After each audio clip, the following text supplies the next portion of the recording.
Okay, so let's continue further. So yesterday we completed the first part of the third module. So what was it related with? It was related with video compression. So we are done with text compression, image compression and video compression. So only thing remaining to compress is what? Audio compression. So that we see in the second part of the module as per your syllabus. Okay. So let's start with audio compression. So again, why we require audio compression, that is given in this slide. So if you see what we have seen so far, text compression and image and video compression, right? So if you see the storage requirements of audio or sound as it is called, they are smaller than those of images and movies. Isn't it obvious that images or movies will require more space than sound? But obviously their storage requirements will be bigger than that of text. For example, if you take the size of a typical book, it will be around 1 to 2 MB. And of a typical MB in today's megapixel world, 30 megapixel around camera will be around 30 MBs, and sound is usually in the range of maximum 10 MB, right? So the storage requirement is less than that of images or movies and bigger than that of text. So, and we have seen that text requires compression, so obviously sound will also require compression, right? So there are two important features of audio compression. The first is it can be lossy, that is we can have lossless compression and we can also have lossy compression. Okay, and the second feature is it requires fast decoding. So we have already discussed about decoder in the last video or the last lecture. So what was it related with? It was related with MPEG video compression. So if you remember, we said that the encoder can be hundreds of times complex than the decoder. What was the reason? Because encoding is done beforehand, but decoding, we had given the example of what? MX player in your smartphone. So if you click on a video using MX player, it immediately starts playing, right? So there is no buffering as you see in slow internet connections for YouTube. So that is, the decoder should be fast because it works in real time. So that is the same thing with audio. If you click on a file, it should immediately start playing. So it requires fast decoding. Then text compression must be lossless only, because a very small change in an alphabet even can change the meaning of the sentence. But images and audio can lose much data without a noticeable degradation of quality. So that is the advantage of using images and audio. So thus there are both lossless and lossy audio compression algorithms. So this is just a introduction.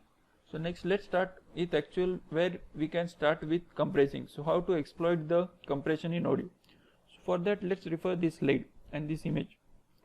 So the y-axis is the hearing threshold and x-axis is frequency, and the unit is kilohertz. Remember, this is very important. Why this becomes important is because what range of what frequencies of sound we can hear from 20 hertz to 20 kilohertz, right? So that is the range here. So almost till 16 kilohertz, right? So if you see, this is the hearing, this line indicates the hearing threshold, means the voice levels above this are what? They are comprehensible bias, but the voice levels below this are not comprehensible bias, right? So that is, if your sound file has any levels below this line, anyways we are not going to hear it, right? So if you are able to compress that part or remove that part completely, not even compress, if you are able to remove that part completely, what will happen? You achieve compression. So again I will repeat, these lines represent the hearing thresholds. So whatever is the level above this, our ears can hear them, but whatever level is below this, we cannot hear them. So that part we can exploit and remove from the file, right? So this line is called as hearing threshold line. Okay, and you can observe that the sensitivity is maximal at 2 to 4 kilohertz, right? Because it is almost at 0 dB, right? Means even a very low noise can affect ear for our ears. So this is again the hearing threshold graph, but we have a thicker black line. So this concerns with masking of sound. So you see this line, what is it doing? If I have a very huge sound at the frequency of 8 kilohertz with a very high amplitude, what it does, it increases the hearing threshold. So that is what this graph is telling us. So images always speak something. So what is it speaking here? If I have a a frequency of 8 kilohertz with a very high amplitude noise, what will happen? The hearing threshold in that part will increase, right? For example, if two people are speaking with each other and a supersonic jet passes by, they will not be able to hear what they are speaking with each other, right? So that is what is called as masking of sound. So in the same way, you can assume this is the noise made by the supersonic jet, right? And this is the conversation among the people, or any one person is speaking. So this you can imagine. So what is happening? Because of this sound, the hearing threshold has increased. So this line has moved up. So since this has become the new threshold, below this will not be heard by the speakers, listeners, sorry, right? So since the point at X frequency, it is denoted by X, since it cannot be heard, we can compress this or we can remove this from the file, right? So this is called as masking of sound, and this type of masking is called as frequency masking, and it is also called as auditory masking. Okay, so this is a very important question. What is masking of sound? Or explain frequency masking and temporal masking, or they can as explain auditory masking and temporal masking. So this is about frequency masking.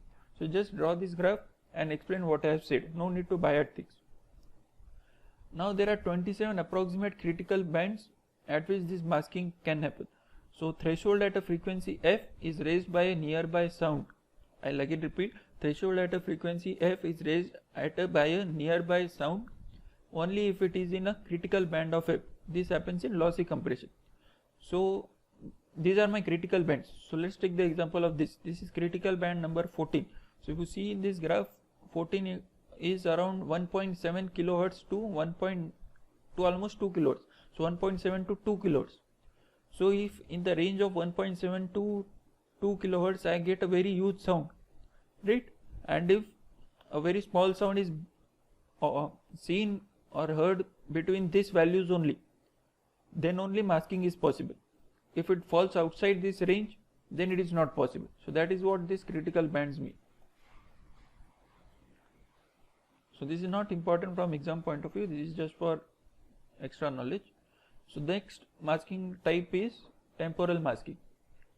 So what does, again we saw in the last lecture that temporal means related to time. So that is why our x-axis has become time now, and remember the unit is milliseconds. Okay. So if you see what is happening, this is again the noise level. So the noise level is very high, 60 dB at 0 milliseconds. And if you observe, there is a noise level at 10 milliseconds and 20 milliseconds. So if you see, the noise level at 10 milliseconds is completely masked by this huge sound, but the noise level at 20 milliseconds is not masked. Means this can be heard and the 10 millisecond noise cannot be heard, right? So what we have to do? So as if we are the ones doing compression, we should use compression such that this noise is removed and this voice is not removed. So this type of masking is called as what? Temporal masking. So again, a 60 dB level noise is masking the 10 millisecond noise and not masking the 20 millisecond noise. So while doing compression, we should see to it that 10 millisecond noise is masked completely and not this noise. So we'll achieve compression only for this and not for this, because it is heard, right? So this is about masking of sound. So next topic is lossy sound compression. So it is possible to get better sound compression by developing lossy methods that take advantage of our perception of sound. For example, hearing threshold. So what I mean is, so what we saw here, if the noise level is below these lines, we can skip it. That is, we can remove it from the file. Why? Because it is anyways not hearable. So that is perception of sound example. So since we can remove that, we can discard data to which the human ear is not sensitive. So whatever we are not sensitive to, we'll remove it, right? So this is similar to lossy image compression, where data to which the human eye is not sensitive is discarded. So this is what we did in lossy image compression. Okay. So next is what we mean by silence compression. So what you can think about silence compression is simple. We have a sound data, so there might be very small samples in there, that is samples of having very low voice amplitude. So treat those small samples as if they were silent, that is the samples of 0. So if they are samples of 0, we don't have to transmit them, so we achieve compression. So this is termed as silence compression. So I have purposely written variant of what, so that you can think. So usually I have prepared this slide before, considering that we are in a usual classroom lecture. So I ask the students what is happening, so that I get feedback. And that is not the case here, but I have kept the slides as it is. So what is it, the variant of? So if you see the treat samples as if they were silent. So if you have many samples of 0 consecutively, right? So what you have to do, you can use which coding technique? You can use run length encoding, because what it does, the same samples are there, it takes that number. So for example 0 it is transmitting, so take 0, and after that the number of zeros for which it has to be repeated. So that is what run length encoding. So this is variant of RLE. And silence compression can be used fairly for what, for those people who have less sensitivity to hearing. So if you don't know, as people age, or for some people depending on the frequency, what happens is they are not able to hear certain frequency sounds, so they have less sensitivity to certain frequency of sounds. So this can be used in that case. So compression can be achieved for such things. So this is best suited for what? So it is best suited for audio files having long periods of low volume sound. So anyways, these people which are less sensitive are not able to hear the low volume sound, so we can anyways remove it. Okay. So for this it requires a user control parameter, and what is that parameter? It specifies the largest sample that should be suppressed. Means, for example, in amplitude terms I can say a value of less than 0.1 should be suppressed and greater than 0.1 should not be suppressed. So largest sample is 0.1 volt. So above that don't suppress, below that you suppress it. So apart from this we have two parameters. So what are those? One is shortest run length of small samples, that is the samples we considered here. Then minimum number of consecutive large samples, these large samples that should terminate a run of silence. So let's see this. So we have 15 small samples, then we have 2 large samples and 15 small samples. So depending on the data, what you can say, the 2 large samples are very small as compared to 15. So you can delete these 2 large samples, directly have a run of 30 small samples. But it might be the case that instead of these 2, if you have 3, that is if 3 large samples are this, we might require 2 distinct silence runs of 15 and 15 samples it should be here, with non-silence in between them, that is 3 large samples. So it depends on the data eventually.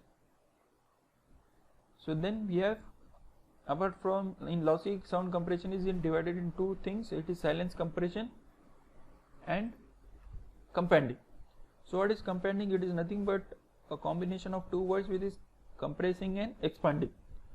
So obviously the sound is made of amplitudes, right? So it might be low amplitude or high amplitude. So now what happens is, low amplitude things are very important. It is actually an irony that low amplitudes are important because they are low in amplitude, so they should be heard clearly, right? So more precise samples are required at low amplitudes.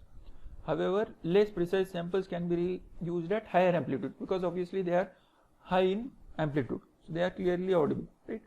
So if you think, so now we want to achieve compression, right? So if you think in terms of compression, what we do, we quantize, that is we approximate, right? So what type of quantization should be used? Coarse quantization or fine quantization? Now what is coarse quantization? Coarse quantization, we say, that is we divide by a large number, and fine quantization means we divide by a small number, right? So if you see, more precise means what you do, you have fine quantization, right? And less precise means coarse quantization. Okay. Now if you see your computers, they have sound cards. So typical ADC is used in sound cards and it is linear in nature, but for companding we use non-linear. Okay. So why we call them non-linear is because the formula used for comparison of using companding is non-linear. That's why they are called as non-linear companding. So if I have 16-bit samples, what does the companding encoder do? It uses a formula to convert it to 15 bits. So this is the formula used. And decoder uses a formula. So obviously when you are decoding it, again you should have 16 bits to convert it back to 15 bits. So sample is this. So that map number you are taking here. But what is the problem? You are getting compressed by 1 bit only, so less compression is achieved. So what do we do? Instead of compressing 16 bits to 15 bits, what do? We compress 16 bits to 8 bits using 127 instead of this number 32767 to achieve a compression ratio of obviously 0.5, because 16 to 8 will give compression ratio of 0.5. So now let's take an example of 60,100 and 1000. What happens? Okay, so let me open my calculator.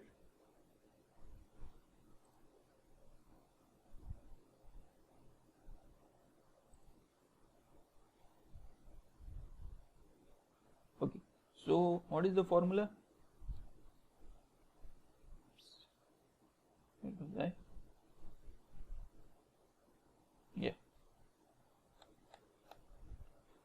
So this is the formula, right? So what I have to do? Okay, this will be quite tricky to use in the Windows calculator, so I'll use Mac LC only and tell the values, so you can cross check using your calculators.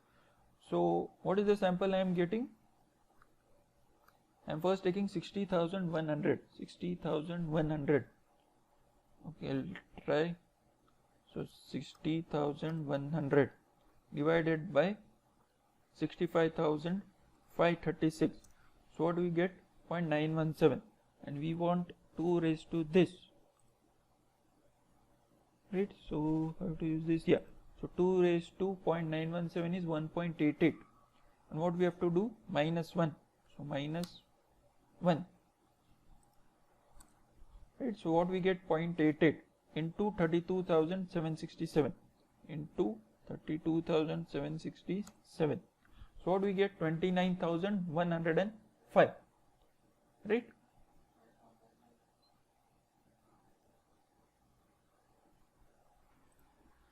So what we are getting if we are using 60,100, it is a 16-bit number if you check. So after using in this formula, as we saw in the calculator, it is 29,105. So if you convert it to binary, it will be 15 bits. Okay, so we have achieved compression. So instead of using 32767, let's use 127. So let's see what we get. So what was it? 0.8225, right? So let's take this number only. So 0.825 into 127. So what we get? A very small number, 113. Means 60,100 is getting converted to 130, right? So we have achieved compression, right? So and compression ratio is, as said here, 0.5. But now let's use it here. Okay, so what happens? Let's see. So log to the base 2, is it available in Calc? Yes. So let's see. I don't know whether I'll be able to do it. So mapped value is 113. It is 112.8. Let's assume it to be 113 for simplicity. So 113 divided by 32,767 plus 1, and we have to use log to the base 2 on this. So log to the base 2 equal to, so I did it 2 times.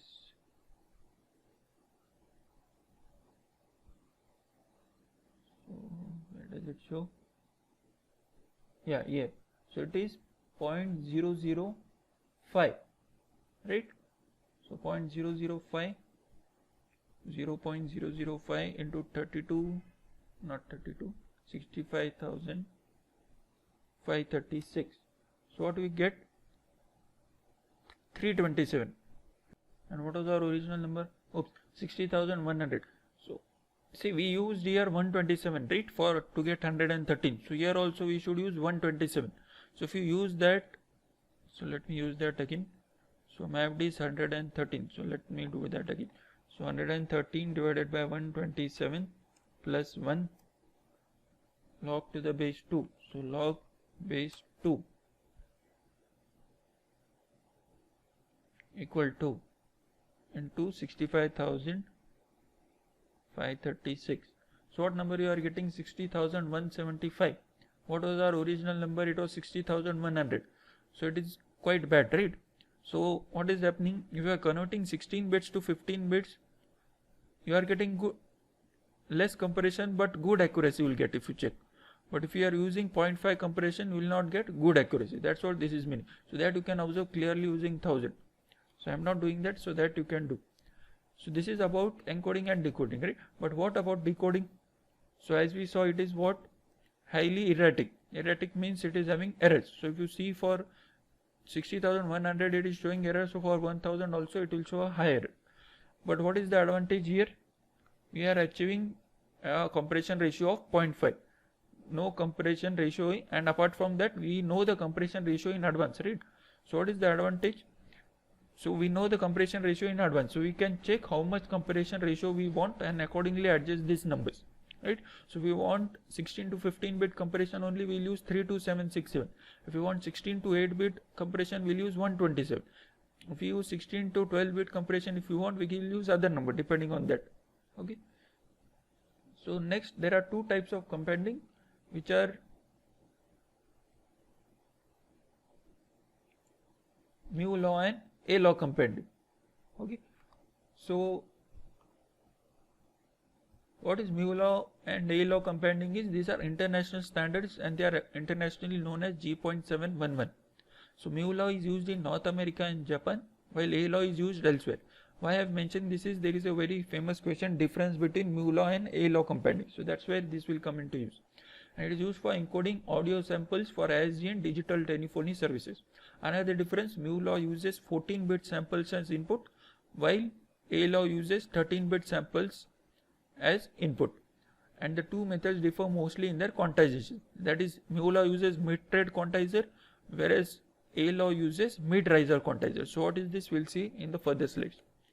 Now as we saw a while ago, low amplitudes of speech contain more information, right, than high amplitudes. Therefore we use non-linear quantization, right? So because of coarse quantization, what happens? Large samples end up with high quantization noise. Because you have coarsely quantized them, the quantization noise is high. And smaller sample should be finely quantized. So what they end up with? Low quantization noise. So this is quite simple, right? So then the mu law encoder inputs 14-bit samples and output 8-bit code words. Now the mu law encoder receives a 14-bit signed input sample X. So this is the formula. So we'll have to add this, and this mu is usually taken as 255. So let's see how the encoding and decoding takes place. So the mu law encoder, what it does, it has an output of 8 bits. So it has the following format. P is the parity bit, which indicates the sign of the number used. S2, S1, S0 give the segment code. Q3, Q2, Q1, Q0 give the quantization code. So how to determine the segment code and quantization code? So let's take a simple example of minus 656. So what is the number? Minus 656, right? So it is minus, so P will be 1.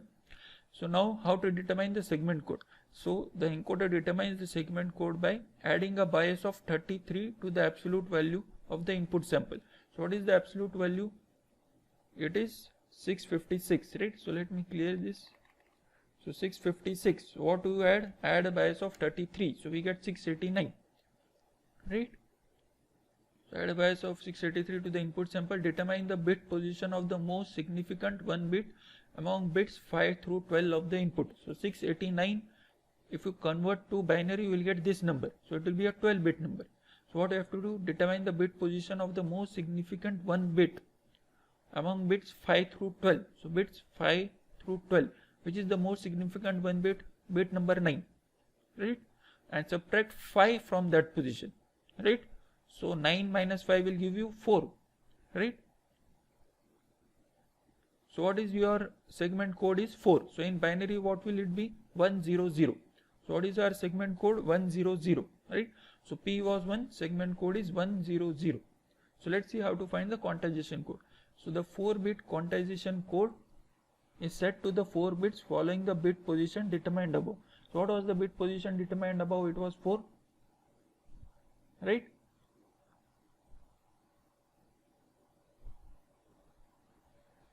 So what is the quantization code? 4-bit quantization code is set to the 4 bits following the bit position determined above. Sorry, the bit position determined above was what? 9, right? So from 9, after that 4 is following 0, 1, 0, 1.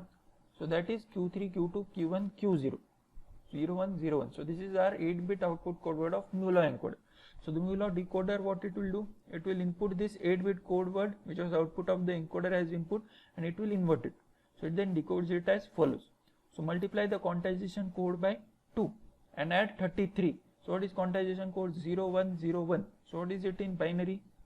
It is 5, I suppose. 2 raised to 0 is 1, 1, 2.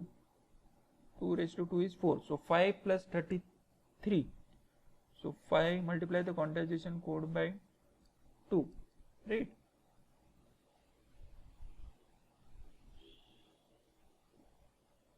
So 5 into 2 is 10. 10 plus 33 is 43. So multiply the result by 2 raised to the power of the segment code. So 2 raised to, okay, let me use Kelsey,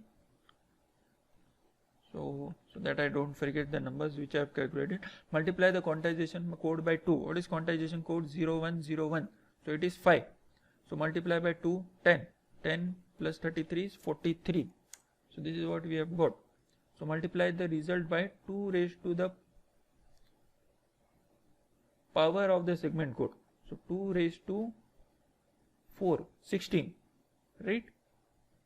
So multiply this by 16, right? Decrement the result by the bias. So what is our bias? 33. So minus 33. So what we are getting? 655. So use bit P to determine the sign of the result. Bit P is 1, so minus 655. So what was our original number? It was minus 656. So I have got approximately the same number, right? So that is what is MULO encoding. Okay, and this is mid-thread quantization diagram. So why it is called as mid-thread? Because here it is evenly matched, right? Equal distances. Okay, so this is mid-thread quantization formula. Okay, so what you can answer for differences? This is the first point, North America and elsewhere. Then this is 14-bit samples, 13-bit samples, and mid-thread, mid-riser quantization. You can draw the diagrams, and then let's see output for MULO is 8-bit code word. Let's see what it will be for ALO. So that we'll do in the next lecture. Okay, so we'll stop here.